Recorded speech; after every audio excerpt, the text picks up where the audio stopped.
Testing. Oh, it works. Testing, yeah, it's all good. Hello, everyone. Hello, thanks for coming. My name's Luke. I'm Mark. And we are Bluefix. Mark, what is Bluefix? We fit off-grid electrical systems into campervans and motorhomes. We do. We enable you to just disappear into the mountains, into the wilderness, get out there without worrying about getting to your next hookup point. Make your van fairly self-sufficient so that you can just don't have any power or charge, battery anxiety. Yeah. Do what you want, go where you want to. Yeah, so we have a unit up in Leicester where we do about 3 or 4 installs a week. We have a cracking team behind us now, don't we, Mark? We do, yeah, we've got a number of people. There they are. So all of our team are actually from the self-build market, aren't they? We're interested in building vans ourselves. Yeah, so van life at heart. Yeah, so there's a variety of skills you sort of pick up during doing that. So we've got people that are especially good at woodwork, people who are good at mechanical stuff, or some all-rounders, but we have a great team of lads and girls that do all these installs for us, don't we? So yeah, motorhomes generally are designed to go from campsite to campsite, plug in, use their campsite electricity. They may come with an off-grid package, which includes a small solar panel. It's not quite an off-grid package, is it, Mark? Not really, no. It's meant for sort of like pulling over and making a cup of tea sort of thing, isn't it? It is. So, I guess the most important part of an electrical install is the battery.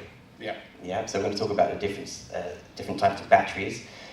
The first one, most of you will have already in your vehicles, it's a lead acid or AGM battery. Do you want to explain what the lead acid battery is? Lead acid is quite old technology now, been around for like 150 years, and it's quite limited in its usability really, because you only use 50% of it.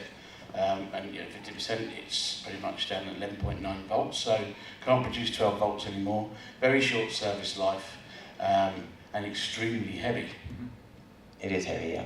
So it doesn't last very long, and you can damage it very easily. A lot of people, including myself when I first started, I thought, I heard that 12.7 volts was a fully charged battery, so I thought 0 would be empty. No, yeah. But that's not true. You can only use 50% of it. So I damaged my battery very early on, as a lot of people do.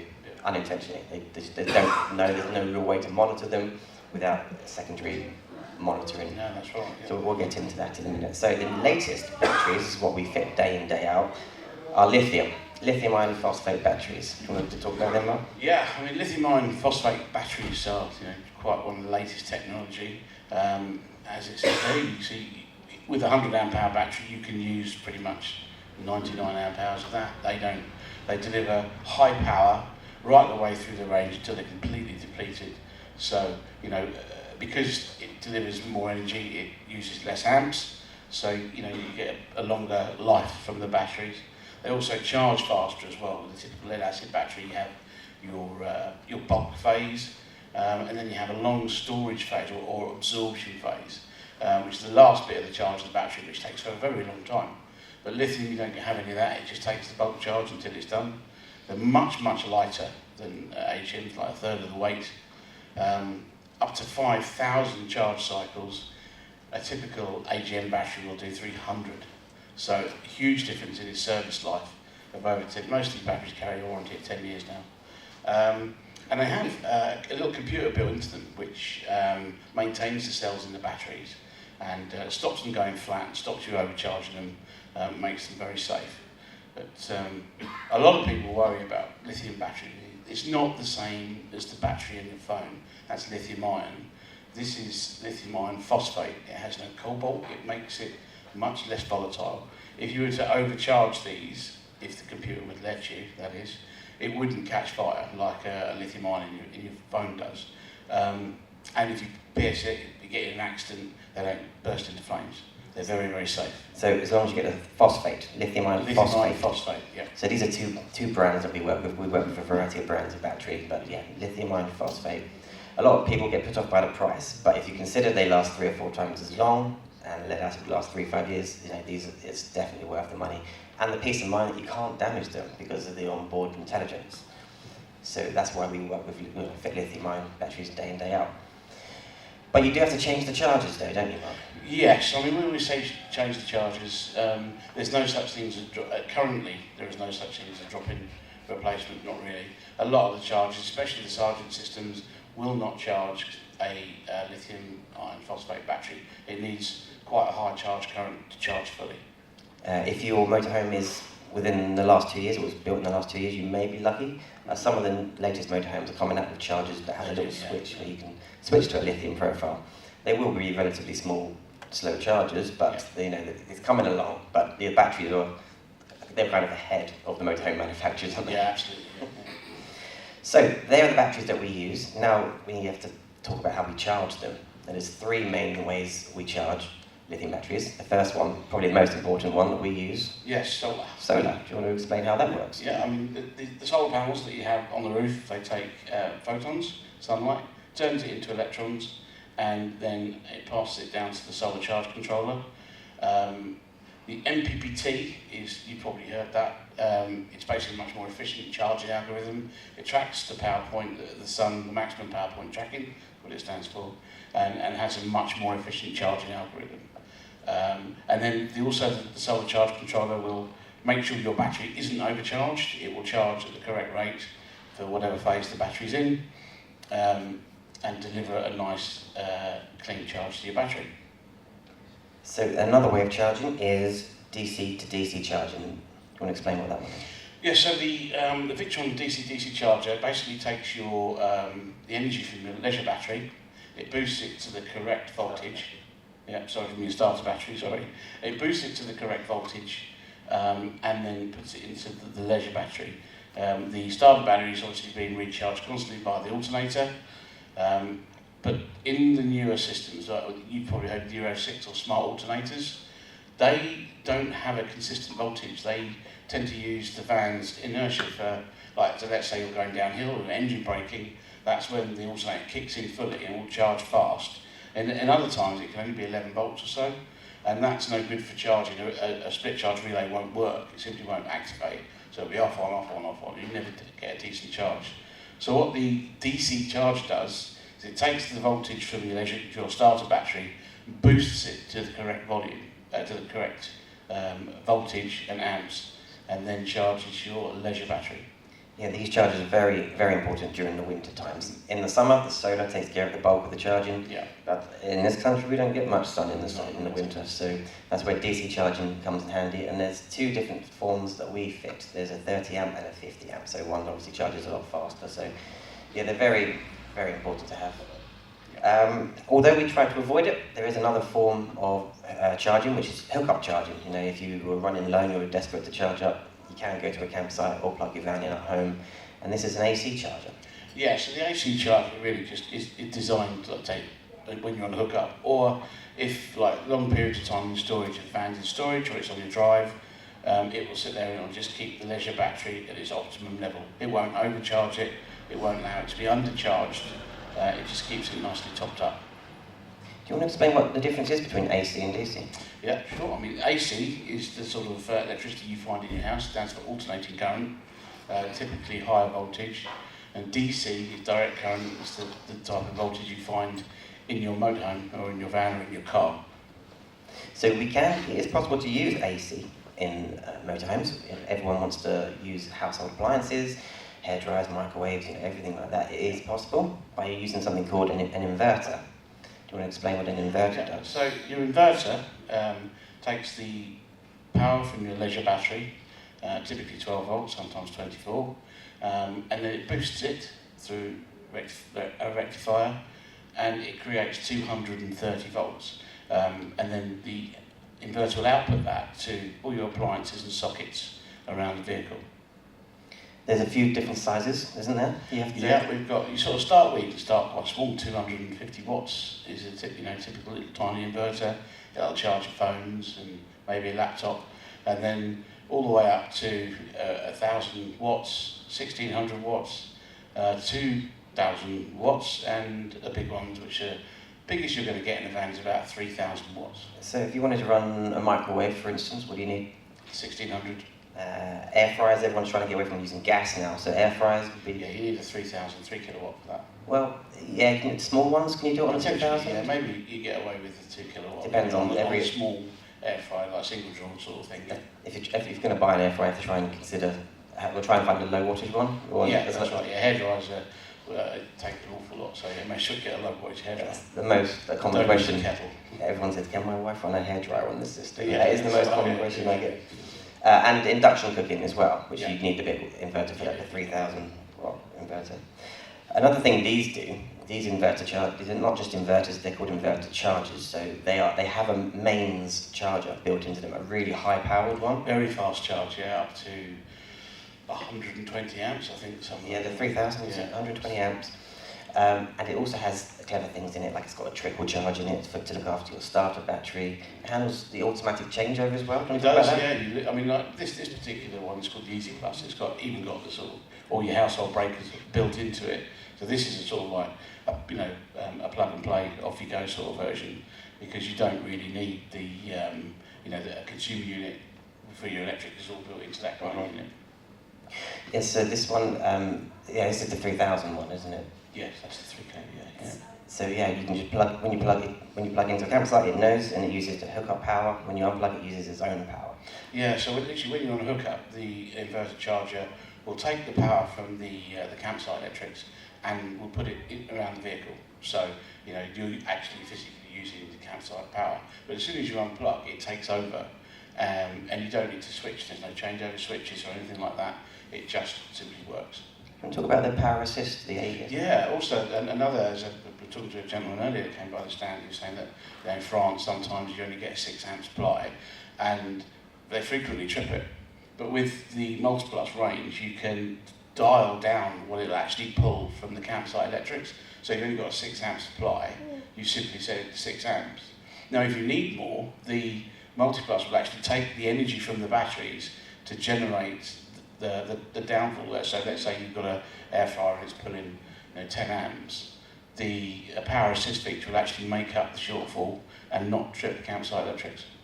It does, and if you've got a motorhome with 240 sockets all around, we fully integrate these. So a lot of companies will fit an inverter for you and maybe have 1 or 2 sockets. We'd like to fully integrate it so you get that whole hookup experience. All of your sockets are wired up. A question I get asked a lot is how big a battery do I need and how much solar do I need? We have a bit of a rule of thumb for that. Yeah, we sort of say that if you've got a 200 amp hour battery, you need 400 watts of solar. That's a rule of thumb. Double. Double, yeah, absolutely double it, yeah, because and often people say, how much solar do I need? It's like, well, you can never have too much. You can never have too much. No, if you're the sort of person that uses their motorhome for a weekend, yeah, 100 amp hour battery will be more than fine. Absolutely. And then if you can get 200 watts of solar, that'd be great. More the better. Yeah, the more solar you've got, the faster it charges the battery. If you're going away for 4 or 5 days, 200 amp hour lithium battery would do, and then you're talking 300 watts of solar. Yeah. And then full-time living, what do you think?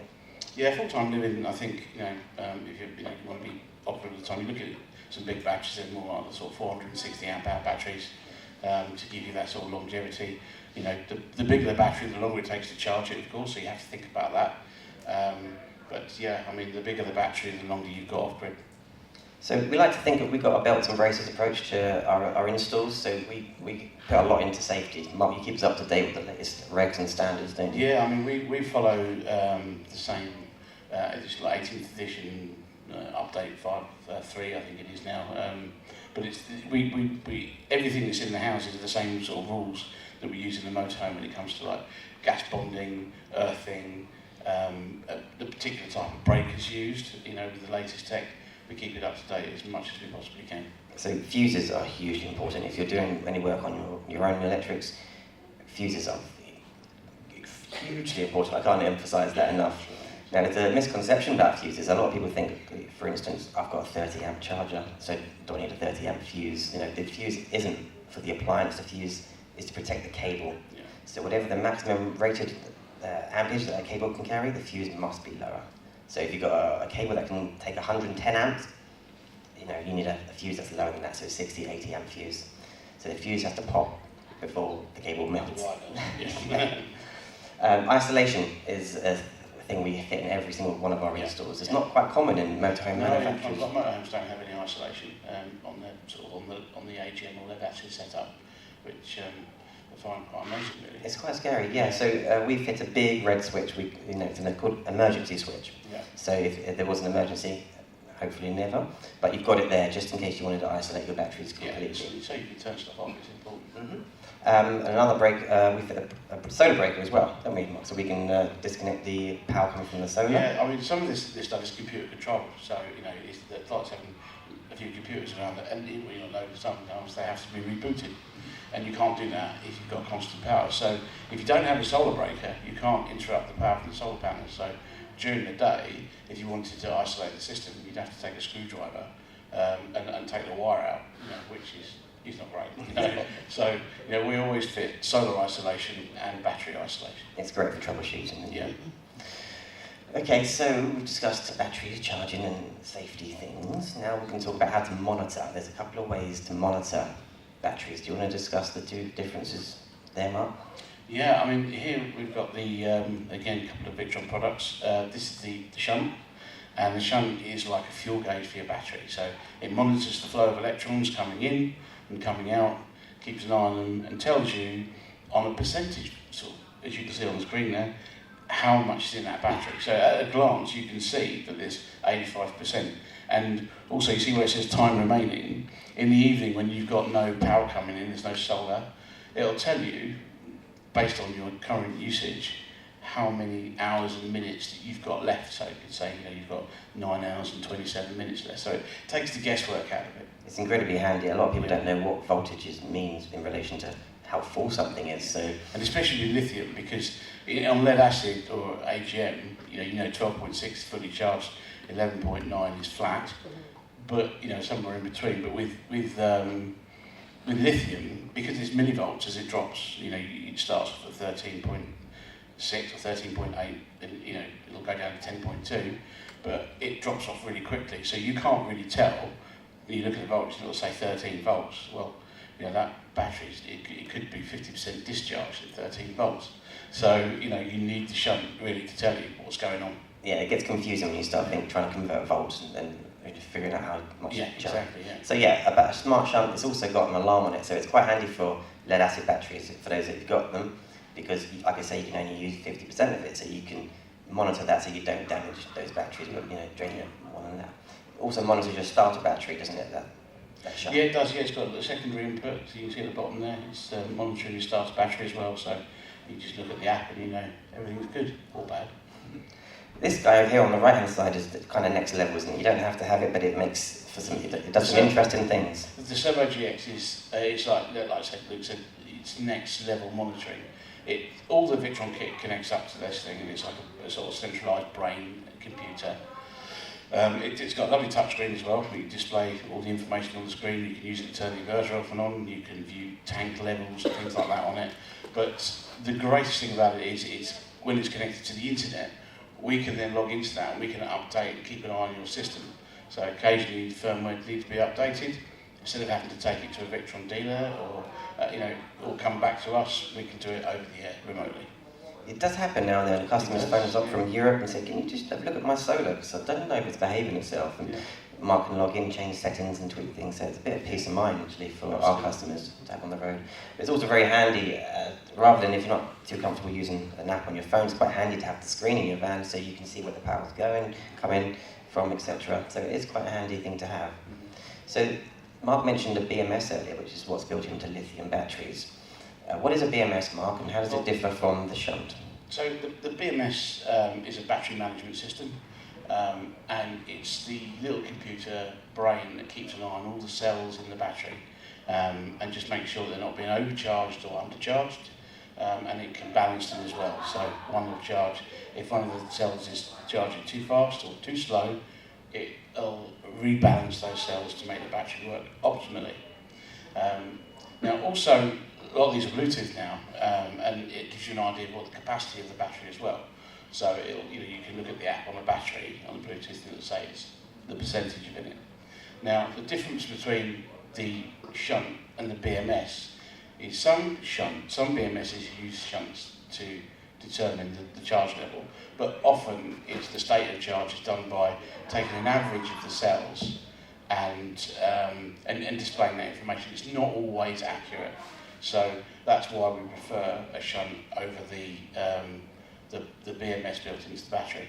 So the BMS guesses, Yes. and the shunt monitors what's going in and out. Absolutely, yeah. So The shunt literally counts the electrons as they move through the system.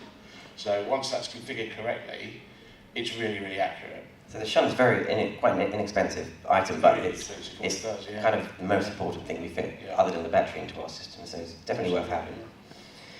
So we work with a few companies. Victron we've mentioned.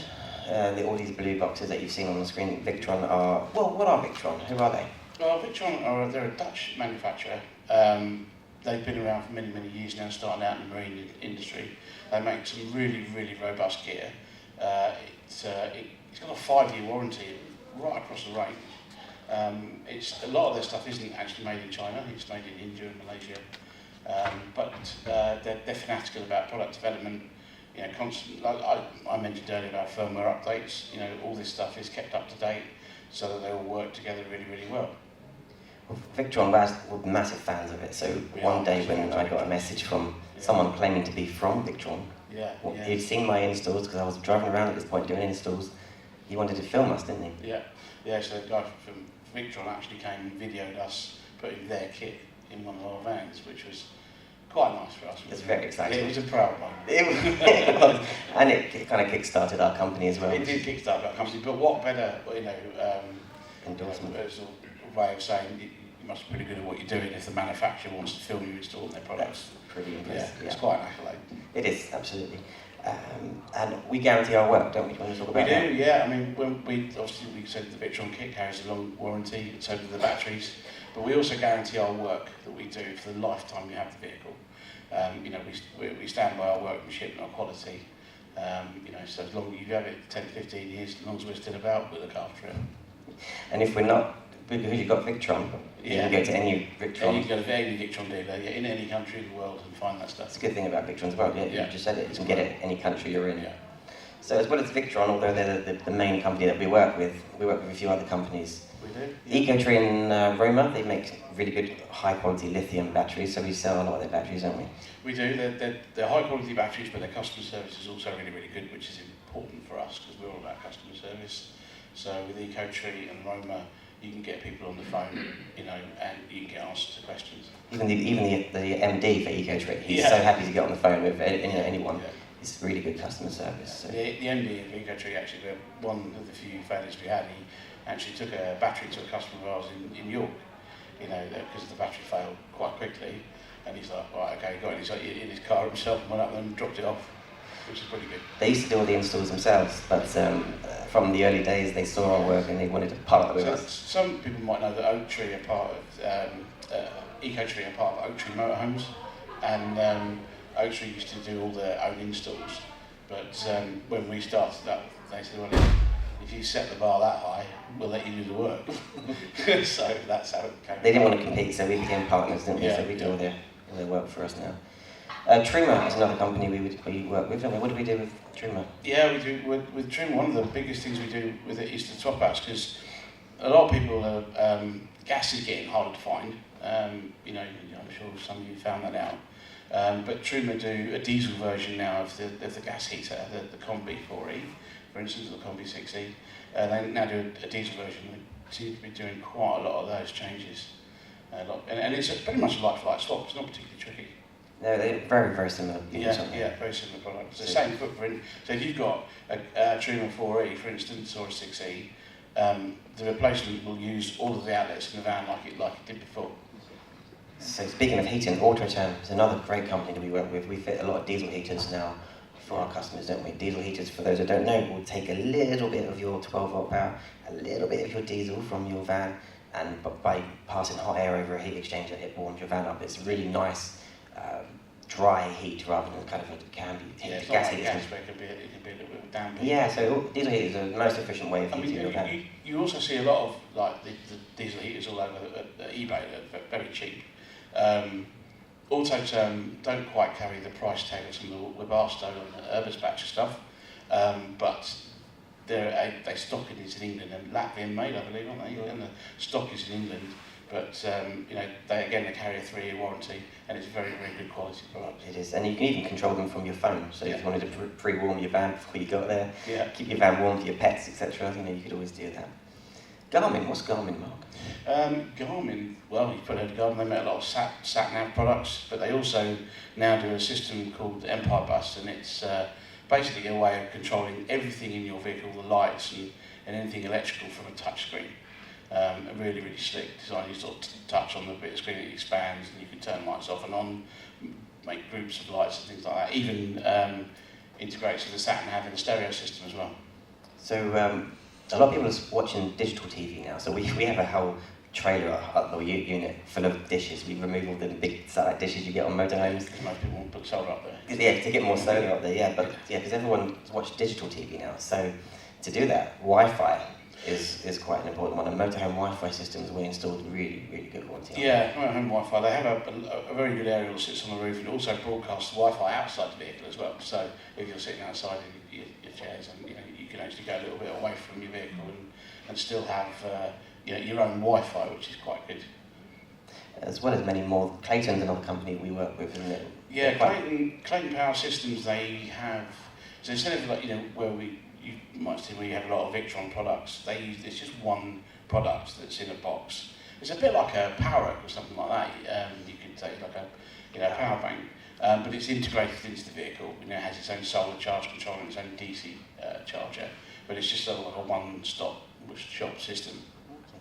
So we're going to have some question and answers in a minute, but how can they find us? I mean, we're all over social media, aren't we? Yeah, we're all over social media. We've got a Google Bluefix, and we'll pop up on Instagram, Facebook and YouTube. Instagram's quite fun. You can see our work and our team and the travels and things we get up to. We've done quite a few videos as well on YouTube, some how-to videos and bits and pieces as well. So there's a few of your few famous YouTubers on there we've worked with as well that you might. Yeah, we've done this. We did Darren's fan, Urban Motorhome. We did a big fit out for him. We've done some of these really big overlanders as well, which is they're fun to work on. They're great fun. They're really good. Okay, so we're going to ask if anyone's got any questions for us. I'll come around with a microphone and... Yeah, anyone got any questions? Anybody want to talk? Anyone wanting to upgrade their electrics in their van?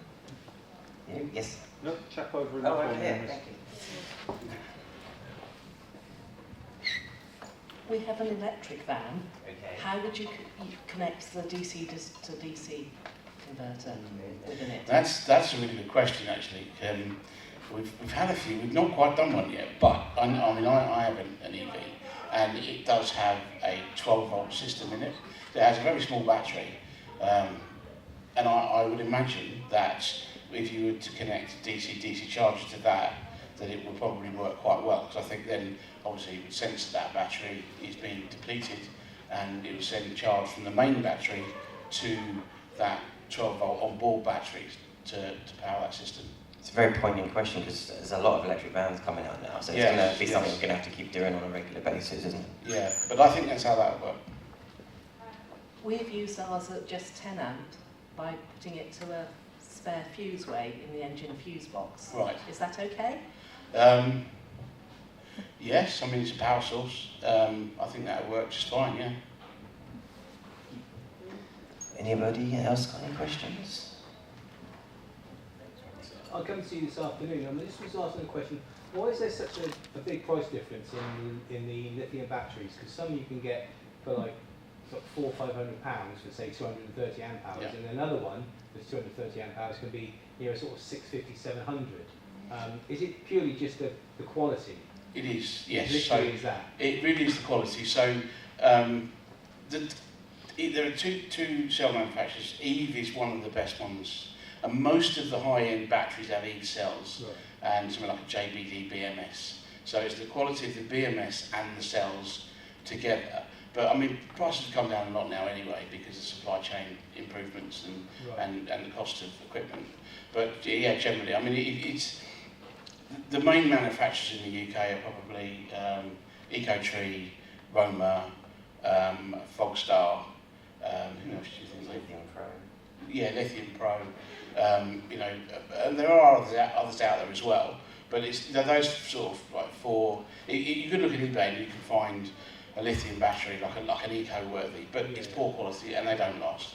So like the Roma and the EcoTree lithium, because although they're similar batteries, the EcoTree I think is slightly cheaper than the Roma. Yes. It's just clearly again because they're slightly That's right, yeah. I mean, Roma are very technical. It's a very technical battery. They're quite a young company, technical. They make and design everything themselves, Right. Roma. So, you know, yeah, I'd say it was a technical battery for a technical solution, I think, Right. with the Roma stuff. And they are good quality, but you pay a little bit more. So all the high-end batteries you would consider lithiums, they all come with battery management systems. Absolutely. And the ones that are cheaper, I've looked online, they don't tend to. No, they don't tend to. Because you can't monitor them. That's right, yeah, and Which they're you easily really need to be damaged. able to do, is what you're saying. Yes, absolutely. Because, I mean, the early batteries didn't actually have BMSs in them at all. Right. Now, lithium, if you flatten a lithium battery, Yeah. it's dead. That's it. There's no bringing it back. So the BMS is there to stop that happening. So the battery, once the cells are near depleted, it turns it off. So just, Yeah. just the whole system, the 12 volt will just turn off in the back. Yeah. So I mean, like when your AGM goes flat, your lights go dim, Yes. and they can start to flash. That doesn't happen with lithium. They go out. Yeah, because you've the got BMS AGM just at the moment, switches it off. As soon as it goes down, the red light comes off, then everything goes off. Yeah, that's it. Yeah. And but with that, it would take it down to what, 98 or whatever, Yeah. and then it would just stop it. It would just turn off, Yeah, yeah. okay. Brilliant. As you know, you did our whole system, so we got a lithium setup already from these guys. The diesel heater, because you know how much storage we've got, not a lot. So where, if anywhere, would you fit the diesel heater on our van so that it could be not taking up room inside? Sometimes, I mean, I don't think in your van, you might get them underneath the driver or passenger seat. It is possible to install them externally as well, so you can get a stainless steel box and mount them under the vehicle. So where you've got a very busy vehicle like yours and you don't want to lose any storage space at all, then it can be outside the vehicle. And because they're quite powerful, you only really need one outlet. So if you had it sort of down the centre aisle, it would warm the whole van. Yeah, because obviously that doesn't happen at the minute with our Aldo. It's mainly in the habitation bit, and the other room where the bathroom is doesn't Just get stays pretty touched cold. at all. Yeah. Yeah, the diesel heaters have got quite a big fan on them, so they tend to move quite a lot of air. Big cool. No worries. Yes, and you can bring the mic. Yeah, I've got an older motorhome, and if I were to put a lithium battery on it, what would be the approximate charges to change all the other bits you have to? I think a really ballpark figure for something like that is, you know, like when you're changing all the sources, because you need mains, you need DC charger, and if you've got solar, you've got to change the solar controller. Yeah. So that cost with the battery, you're looking around about sort of like £2,500 typically. Very typical. Thank you. Anybody else got any questions? Yeah, I'm going to come over there. Thank you. Thank you. You mentioned the shunt for using in the system you just described. Yeah. Is it worth is that shunt usable with the older batteries? Oh yeah, absolutely. It works with any technology. In fact, you know, if you've got AGM or lead acid, it's actually quite handy because you can then set an alarm and it'll beep at you. You know, when you're sort of like you're getting close to the 50% mark. So yeah, they'll work with any battery technology. It's probably more important to use it with a lead acid battery because you can damage those batteries. What's the cost of the shunt? It's about £95, I believe. Thank you. Yes. We've got an 80 watt solar panel and a 60 ampere hour lithium battery on a Campervan. Yeah. We literally don't have any more space on our roof. How would you deal with that in terms of putting in a bigger system for us? DC charger would be the way forward on that, so you charge as you drive. So you can get larger, much to like 50 amp, 30 amp or 50 amp chargers. So as you're moving, when you start on the engine, it puts a lot of energy into your battery. That's the only other way you can really do it if you haven't got much room for solar. So we couldn't change our 80 watt solar panel for a bigger solar panel to fit in Potentially. the same space? I Yeah, don't know how big they are. How old is the van, do you think? It's 3 years old. Oh right, so yeah, almost definitely. I mean the power to sort of like footprint has changed a lot recently. So you know if you've got something like 175 or 185 watt panel, you could probably replace that with, which would give you quite a lot more. So it would fit on the same footprint of an 80 Yeah. watt panel, Yeah, and you absolutely. could swap the battery out for a bigger battery. That's and right, then yeah. We've got a Sargent system, so would that potentially Yeah, so be you would need, compatible? yeah, you need a mains charger and a DC charger for that, and a new solar charge controller as well. Okay. Okay, that's interesting, thanks. So yeah, we have to relocate the solar panels, don't we, quite often to make room for more and try and squeeze as many watts as we can on. That's right, yeah. Any more questions? No? Yes. Yes, we come to you. So we've actually got a sort of home conversion which has got a older Zig unit in it. Yeah. We're looking at changing the fridge over now to electric, so we want to run sort of solar system. Would that work with the Zig unit as well? What's the Zig unit? It's the sort of electrical distribution, the on-off switch, the charger. Oh right, so it's the control system in the van. Yes. I don't think, I mean, you need to look at the unit and see if it's got a gel profile on it, then for charging the battery, then that would charge a lithium battery. But, you know, I would suggest that you probably go for a DC-DC charger just to boost it up again. And if it hasn't got a gel profile, you need to put a mains charger in it as well. But typically, lithium will work with any control system because it's a 12-volt battery at the end of the day. But it's the charging that's the tricky bit. Okay, lovely. Am I right in thinking that if you try and run your fridge on the battery, it will claim the battery real quick? Absolutely, yeah. I mean, so I would stick with the gas. Yeah, so I mean, if it's a compressor fridge, which is like the more modern fridges, then they're fine because it'll draw sort of like 3.5 to 4 amps for a few minutes and then shut down again. But the older type, like typically the 3-way fridges, for instance, they're absorption and they take 17, 18 amps constantly. So even a decent sized battery will get absolutely gained by that in a very short period of time. So fridges are better off on gas, or if they're compressor fridges, then you're fine. When you're driving, though, you can run it on 12 volt. Yeah, absolutely. Well, that's what they do. They typically switch over automatically to 12 volt when you're driving, which is okay. Yeah. But we actually found in January up at the NEC that a lot of the fridges now, because we've got 12 volt and gas, we were going to go 240 in gas. Yeah. That's old fashioned now. They're, like you said, they're all the, is it condenser fridges? Compressor. Compressor fridges. Yeah. Yeah. And they are very efficient. I mean, you know, for what they are, you know, I mean, because they go on for such a short period of time, and they only use a few amps when they are on. So, you know, because they're quite well insulated, I think that's the key to it all. Don't they use a lot of power from the lithium batteries that the compressor fridges? No, compressor fridges is generally pretty good. Yeah, I mean, they're again designed to be quite frugal. It's the most efficient way, isn't it? They don't only just set a little bit of 12 volt power usually. Right, we're going to be wrapping things up now. Unless there's any more questions? No, I can't see any hands. I'm being blinded up here. We're valuable anyway. Yeah, we're going to sit down here for a minute. If you want to come over and have a chat with us, then yeah, we'll be down here. Thank you for listening to us. Big round of applause. Thank you very much.